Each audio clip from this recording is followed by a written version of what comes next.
All right, time to take out our gingerbread dough from yesterday's video. And so this has been in the fridge for a few hours, and it's kind of stiff, but work it just a little bit and it's pliable pretty darn quick. You're doing a good job, Shane.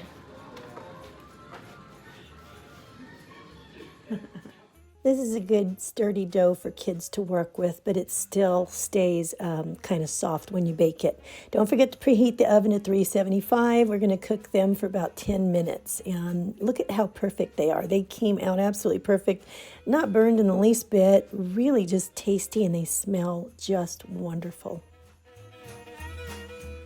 You're doing really good. Don't forget about his eyes.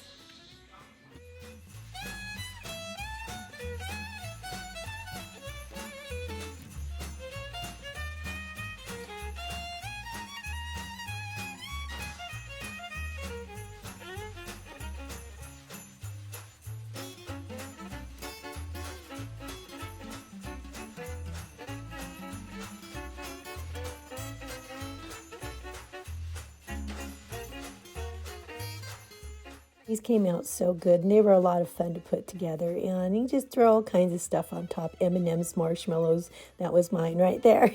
And so you can do all kinds of stuff, but they came out. They were really fun, and the kids really had a wonderful time making them.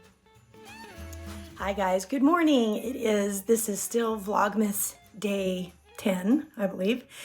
And those gingerbread cookies are the best. That is probably the best and easiest gingerbread recipe that I've ever run across. The one that I've always used in the past have always cooked up kind of quick, and they got little brown edges and they were really crumbly.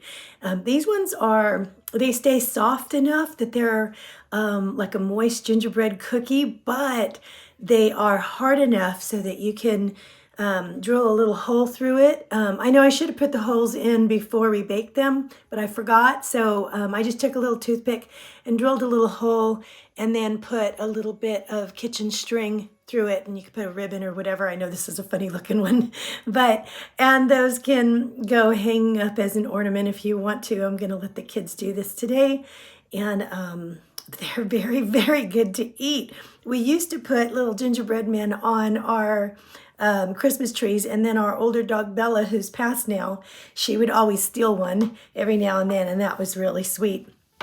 But anyway, so those were the cookies. Today I am heading off to do some Christmas shopping for the kids. And so what we started doing a few years back was we do shoebox Christmases.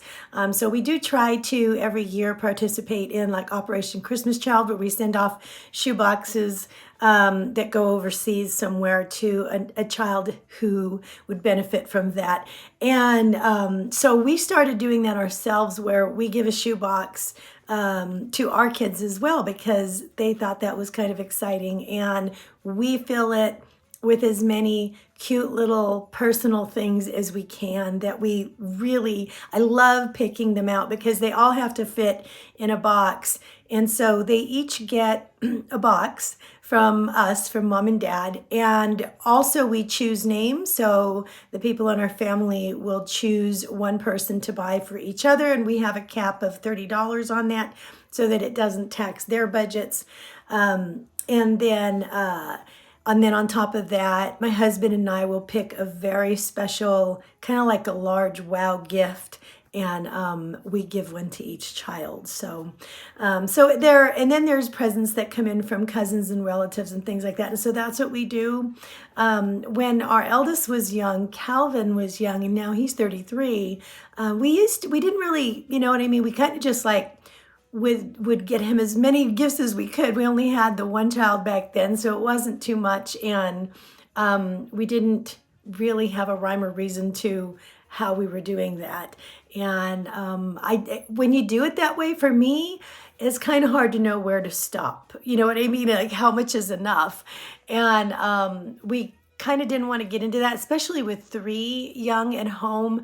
I think that could get kind of expensive and kind of chaotic. And we really wanted to teach them to be more, really, not not that kids who don't do that, aren't appreciative, but we wanted them to focus on the things that they got rather than just have this frenzy of, toys. And it's still a bit of a frenzy, but just, you know what I mean? If you have so many, like when I was growing up, it's like you get so much into the act of opening, the rush of opening the gift, that you almost don't take the time to look at the actual gift itself, right? You just kind of like, open, okay, there it is. Give me another one. Open, okay, there it is. It's almost like that slot machine pool, you know what I mean? The rush of opening the gift is almost greater than actually seeing the gift, and we wanted them to kind of slow down. So we kind of started doing this where we said, okay, we'll do the box,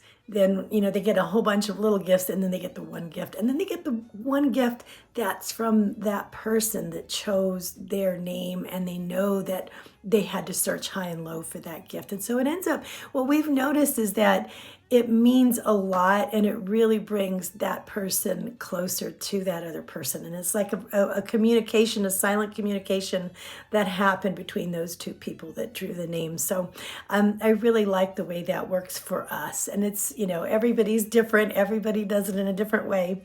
When I was little, my parents just kind of like, they gave us, what they could. And they gave us all just, random gifts. And that was really nice and exciting still. And when you're kids and there's like a lot of brothers and sisters, of course you count. How many did you get? How many did I get? You know what I mean? And you all want everything to be fair. What's that one special gift that you got as a kid that you really remember? Kind of like the Red Ryder moment. What was that one gift? And for me, I think I've mentioned this before, for me, it was my mom had so many daughters. I mean, there's 8 of us.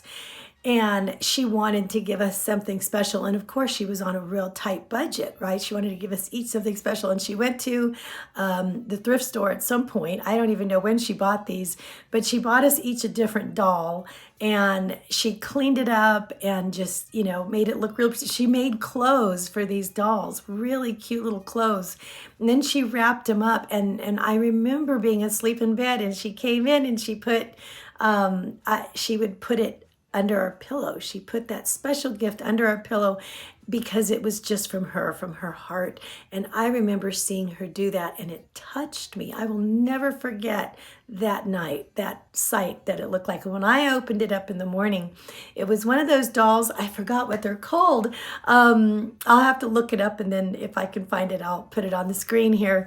But they had this hair that came out. You could pull it out of the top of the head, and then it had a button on the tummy, and you can wind it back up again and it would go back inside.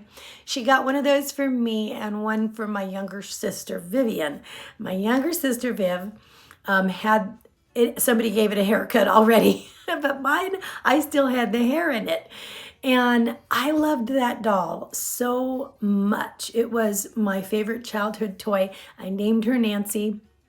And everything after that was named Nancy. I had a pet trout that I named Nancy. Long story, but everything that I had was named Nancy. And it had a certain smell. It smelled like circus peanuts. The doll smelled like circus peanuts. But it was really a cute doll. And somewhere along the line, I lost it. And so when I was older, I was looking at a yard sale, and somebody had some antique dolls, and I found one just like Nancy. And this is it. This is exactly like my Nancy doll. And somebody put a little dress on her. I don't know if this is the one that it comes with, but she also still has her boots that are removable, which I think makes her more valuable. But anyway, so as you can see, her hair comes out. And you can comb it and braid it and do all kinds of cool stuff. And I really liked red hair after this too. And so, I don't know, maybe that has something to do with me loving dyeing my hair red. I mean, that's what I would look like with red hair. But in the back, right here. I thought it was in the front for some reason. It's been a long time since I played with this. And then the hair just goes back in like that. And now she has a short bob again. So I know she's a little rattier looking right now, but she's still in pretty good shape.